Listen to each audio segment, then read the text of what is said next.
Welcome to the BNB Investing Podcast for real estate investors. Fix and flippers and realtors exploring investment options with Airbnbs and short-term rentals through acquisition, leasing, or management to generate consistent monthly revenue. Join us for a chat with experienced and successful short-term rental investors to hear their story of how they got started and created wealth by building scalable businesses.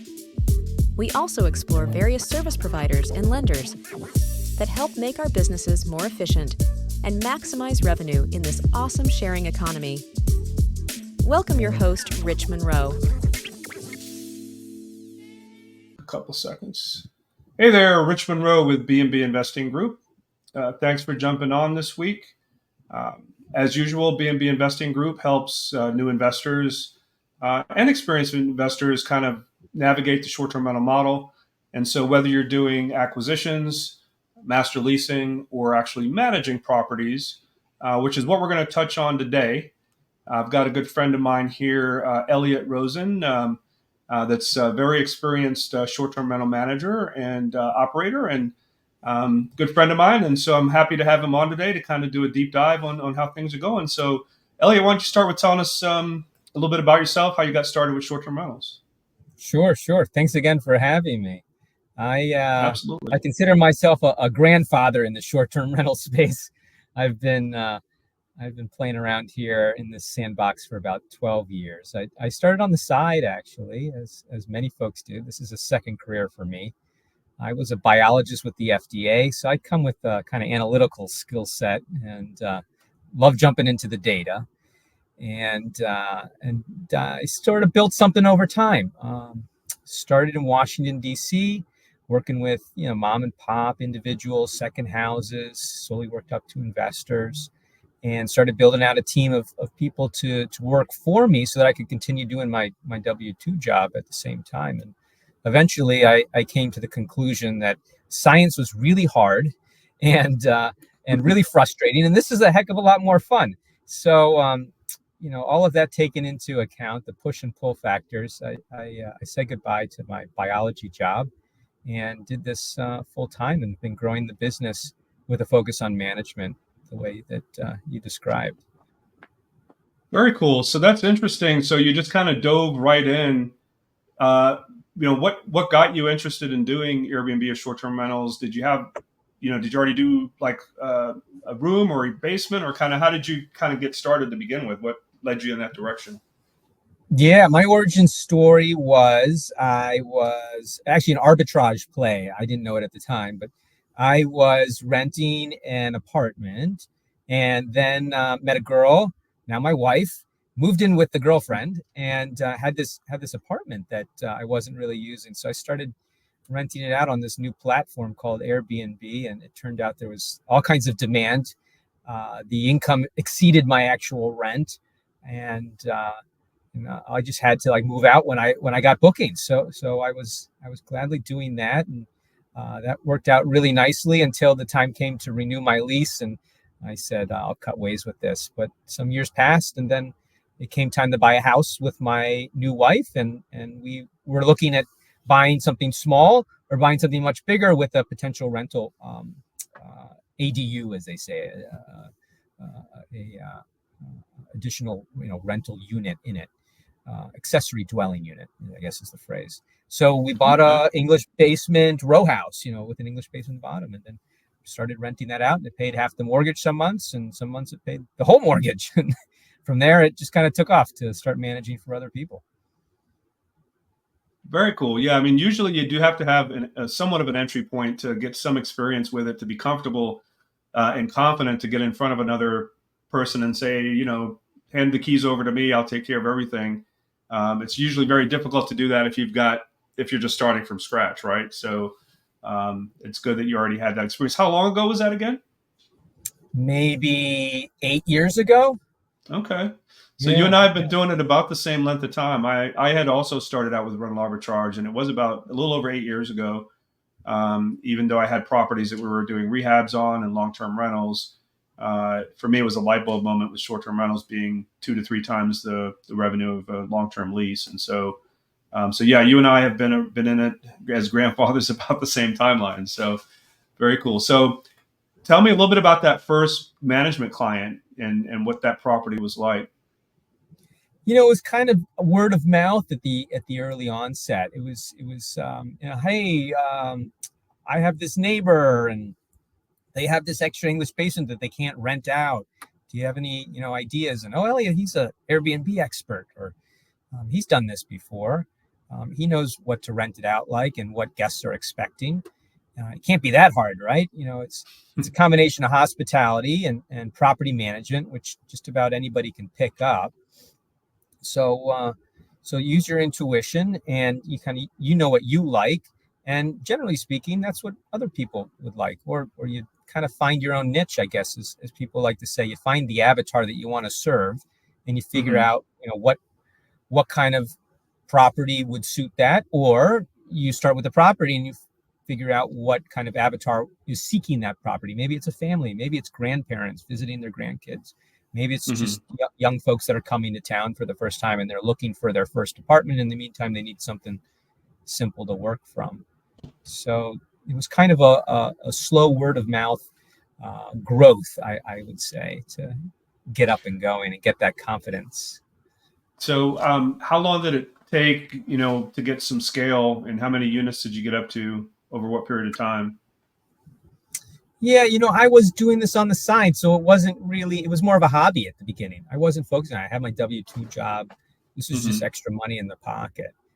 And, maybe in the first year I was really focusing on it, we added, 5 properties or so. But, quickly you start building other pieces of the business, like a virtual assistant and a good handyman that'll run around for you anytime you need to, and cleaning teams. And once you get those other pieces in place, the business kind of comes to you, I've found. And you can find other ways to accelerate it once you achieve a certain level. Now we have an entire group that helps us advertise our services to potential clients. But I think there's always ways to market yourself at different levels, depending on where you are. And it's just a matter of scaling things incrementally. Yeah. And so how many properties are you managing now? We're hovering just over about 100. We had about 4 a month though right now. So there's a pipeline that's coming through. And very nice. We're actively marketing in a few different markets. What markets are you in right now? So I started in Washington, D.C., and my goal is to kind of become a regional player in a number of different places around Washington, D.C. within about 3 hours driving distance. So I want a few cabins in Western Maryland, in the Virginia mountains, in the suburbs of D.C., Annapolis, out to the Chesapeake Bay and Rappahannock and the rivers and Lake Anna. A variety of places with not too much concentration in one single place, so that we can retarget these guests and say, hey, we know you enjoyed your beach vacation, come to the mountains with us and save money by going direct instead of using Airbnb or VRBO the next time. Very cool. And then what's the structure on the management fees that you have with your clients? It really depends on, it's always a commission base, because I want people to know there's skin in the game for us. And I try to make sure we're making a certain threshold of money per property. That numbers change. At one point, I'd be happy with $500 a month. I need a lot more than that because I got so much more overhead now.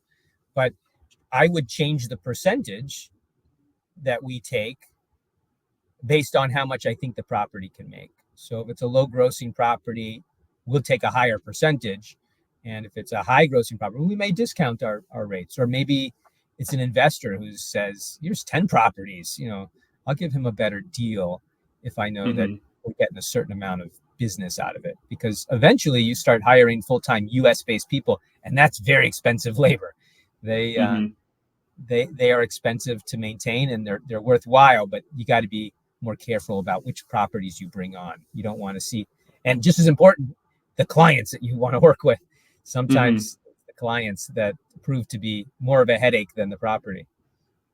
Yeah, I was going to ask you about that, because when I started with management, I was like happy to take anybody with a pulse and was happy to grow, and very quickly recognized after a couple of years that I got to be a little bit more selective on who I jump on with, because you don't want to have some of those high maintenance folks that may not be necessarily a good fit, and you can be a little bit more selective so that you're not, spending a lot of time on, certain clients that are kind of high maintenance. And so how do you handle that? I guess with so many leads coming in, are you being very selective in that regard, or? Yeah, a good deal. And I kind of feel people out, and I'm not afraid to say, hey, look, I'm happy to be a free resource to you. You can tell all your friends about the great work that we do, and I will tell you what to do, but I don't think we're going to be a good fit for you. And I think you Mhm. should continue doing what you're doing, or you ain't made for this business and you should do long-term rental, or, go this path or talk to this other person, because I'm not the guy for you. And I understand that, we're not going to be the best partner for everybody. And I think people respect that. Mhm. And either they say, okay, I will really step back, or they say, oh, I appreciate your honesty, and thank you for your time. Yeah, sometimes they're better off self-managing. There's those micromanagement type people that end up wanting to be actively involved, and they're usually much better off just kind of doing it themselves instead of engaging with a management company, right? So, Yeah, um, yeah. Maybe they'll come back. Let them fall on their face. Say, okay, I'm so sorry. You were right. Here, take it over for us. yeah, they always sometimes underestimate what's involved. So, speaking of which, so with 100 properties, what does your operation look like to kind of handle that workload? There's a team for guest services. There's a team for operations, to handle things in each market that we are present in. And Hmm. then there's kind of a general manager who's a person who can really fit into different places. Because we're still a relatively small operation, we have to train people and cross-train people and kind of reshuffle the functions. Most of the high dollar folks actually can do things remotely, talking to vendors, talking to guests, talking um, to the property owners. These are high dollar functions, but they don't necessarily need to be present, every day on at listings. Hmm. Other people can do inspections. Other people can do cleaning and fix stuff and gather the information you need. And that's how I've kind of leveraged that help. And my guest services team comes straight out of the Airbnb call centers. I found them through these methods that you can use and to find Filipino virtual assistants that have some experience working at Airbnb and understand short-term rental. And there's also folks in Latin America that are very good too. And they Hmm. kind of served as my backbone as I grew up. I didn't hire a US based person until like my third year or so. Once we got to 30 properties or so, 40 properties. Hmm. And now that I've grown that piece, I can continue to grow my inventory. All of this has to Nice. be done slowly at scale, in my experience, because if you grow one part too fast, then everything starts falling apart. So you got to have a good foundation. Good balancing act with it. Yeah, yeah. Yeah. So the how many virtual assistants are in the back office supporting guest There are only communications and three everything? actually, and that covers a shift, 7 days a week, 8 a.m. to midnight. Okay. And that also covers some additional kind of admin tasks that we can shop out. So help Hmm. with preparing the books, or help with managing reputation, help with filing claims, drafting up these accidental claims so that we can get our clients reimbursed when there's accidental damage done. There's a Hmm. lot of back work and small tasks that can add up really quickly. Um, Even as Airbnb kind of gets tougher and VRBO gets tougher and tightening the strings on what they expect. But if you can pivot your team members to tackle some of these tasks the same way that these platforms are doing, they can Hmm. hire a call center person for a certain number of dollars, and they can make your life harder to provide more documentation, or respond to something in a certain period of time, and gather info. But if you have the right people in the right place, you can keep up with them, and you Yeah. can develop your game alongside of the dynamic changes that the platforms are making. Yeah. So when I was at my highest, I had 75 properties, and the guest communications and the back office team was fine at kind of one always having one person available. I think back then I had 24 hours, had like maybe four reps that were on different shifts. isn't there a point when you get to a certain number that you're going to need more than one person doing guest communications, or is there, have you kind of identified what that might look like as you continue to grow?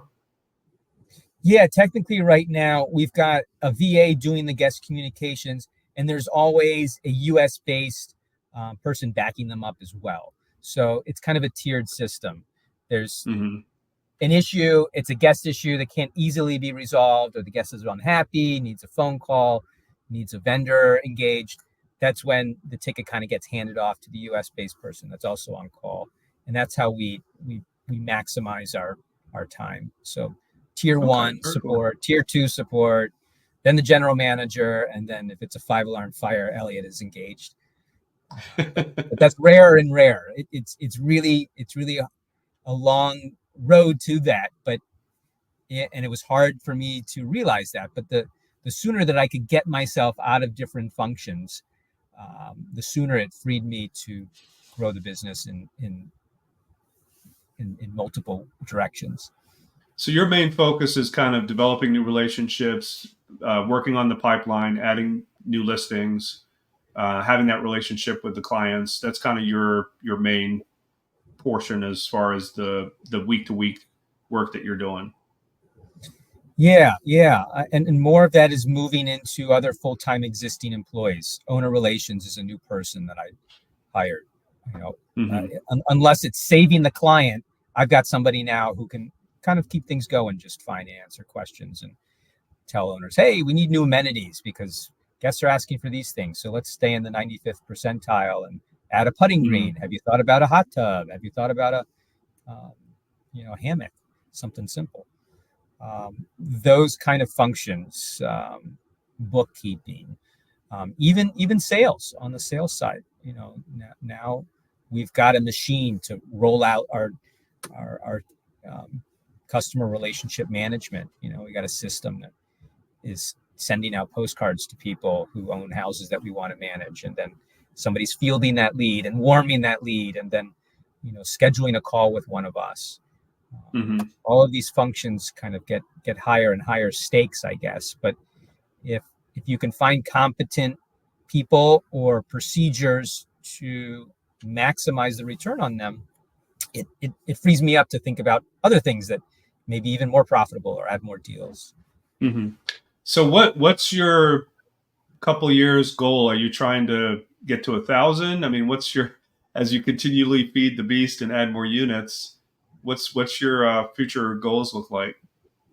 I'd really like to build out more of the region that is missing, which is kind of the summer season, getting more properties in some of the markets that I know will be successful, that are very popular and very competitive already, but I think we can bring a pretty competitive edge and offer something that's somewhat unique. There's not really a regional player in any markets that I know of.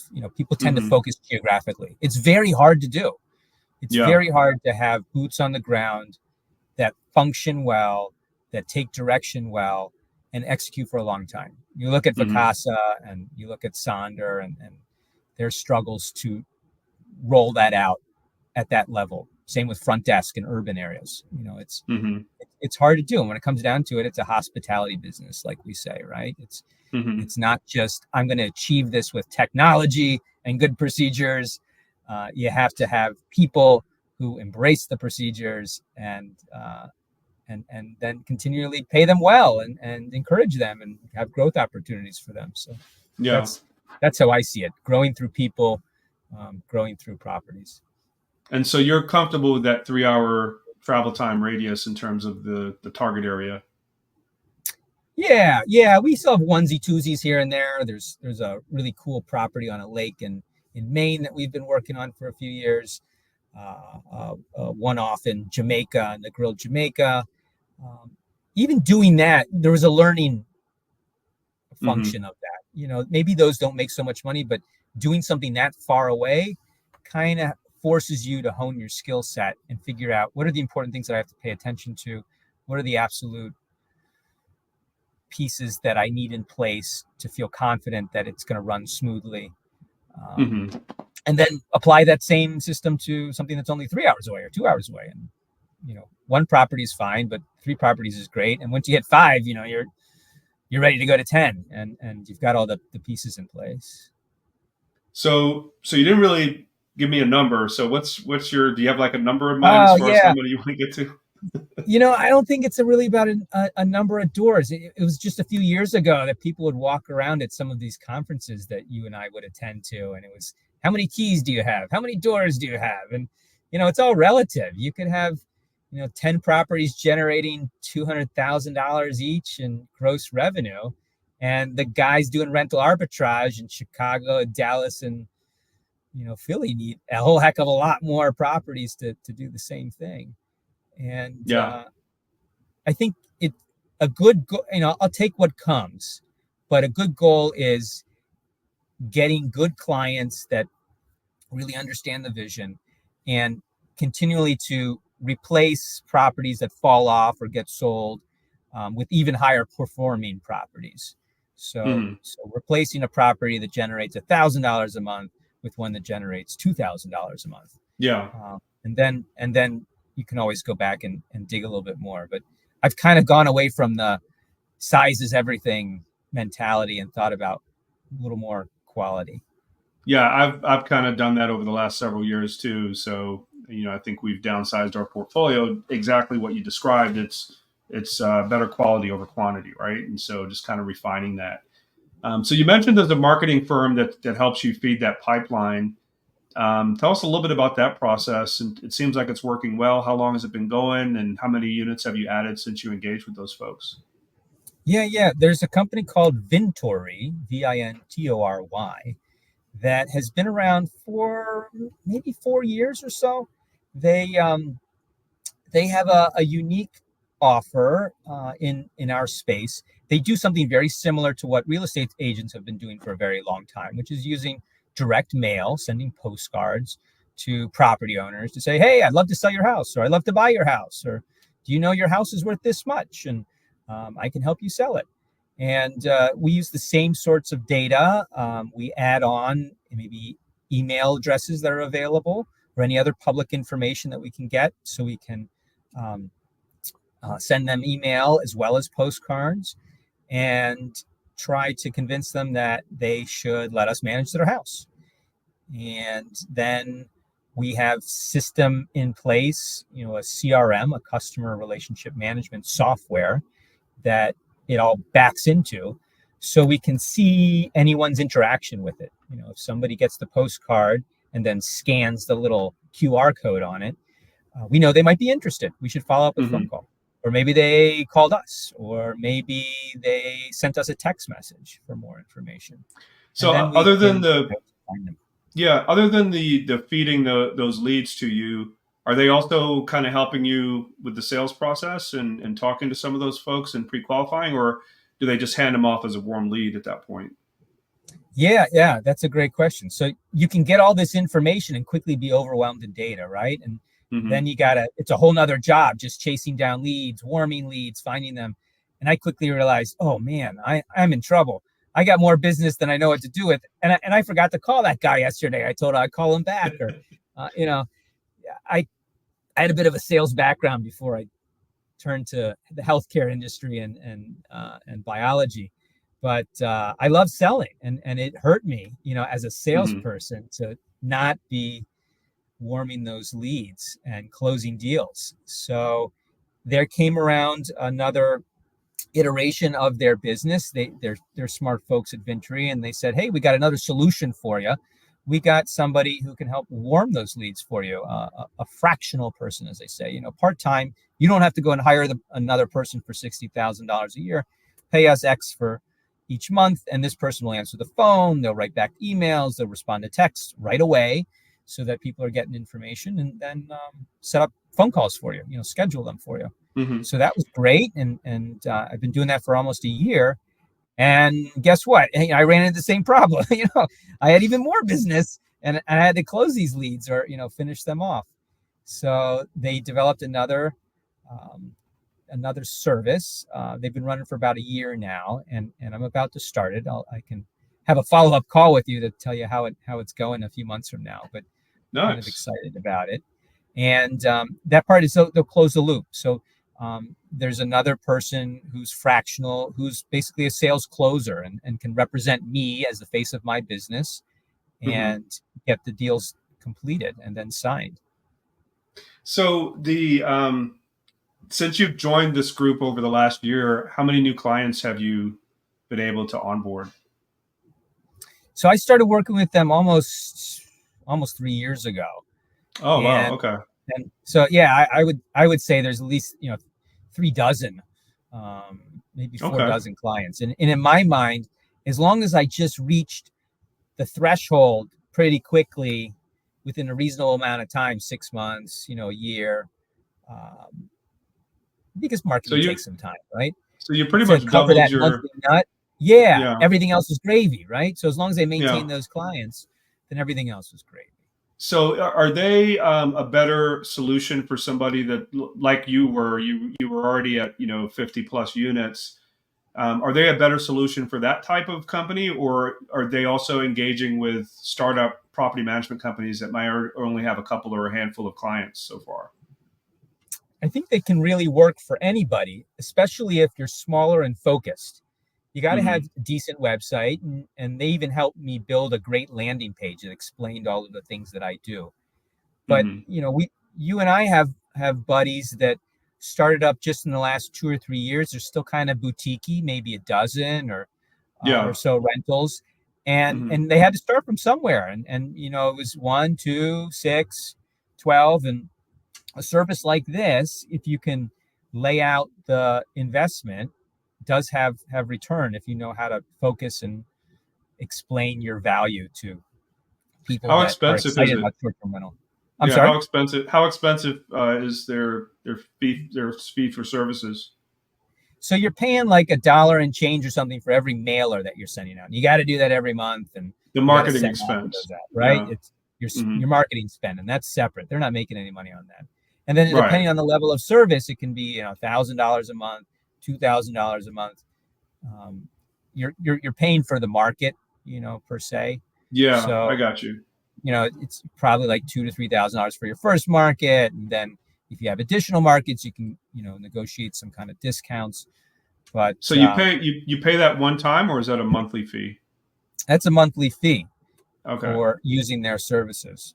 And in my mind, once I replace that as rental income or as commission, okay, so I'm spending $5,000 a month, say, on marketing.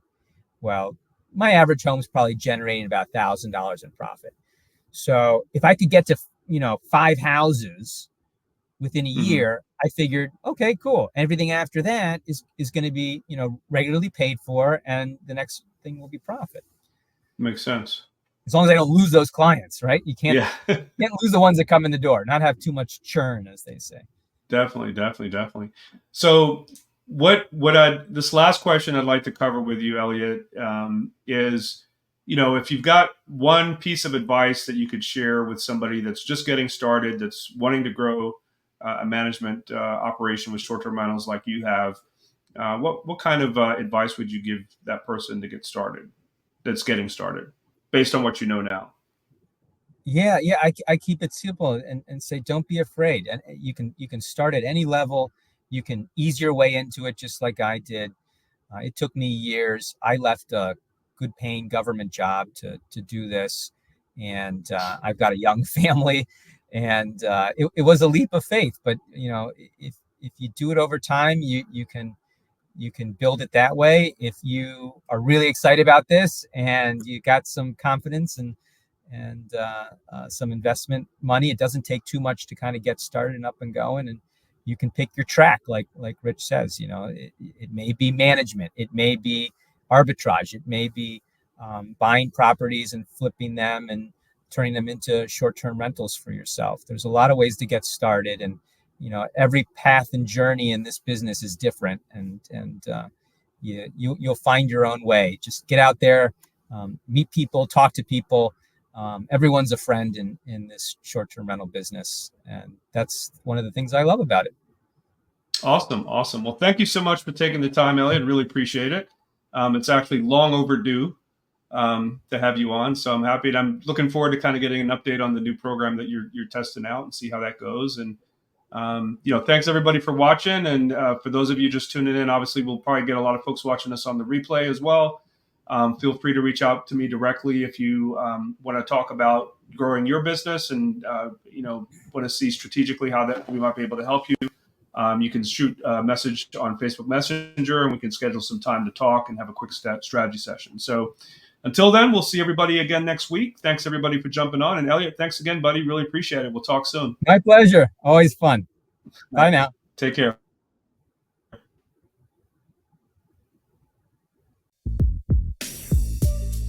Thanks for jumping on the BNB Investing Podcast this week. Please click on the subscribe and like button below. For more trainings, property tours, and content, you can join my BNB Investing Facebook group by clicking below. If you are ready to grow your short-term rental portfolio and maximize your monthly income, you can click on the link below to schedule a quick strategy call with Rich or someone from his team to see how we can help or point you in the right direction. Stay tuned for our next episode and hope to see you on the BNB Investing Group podcast.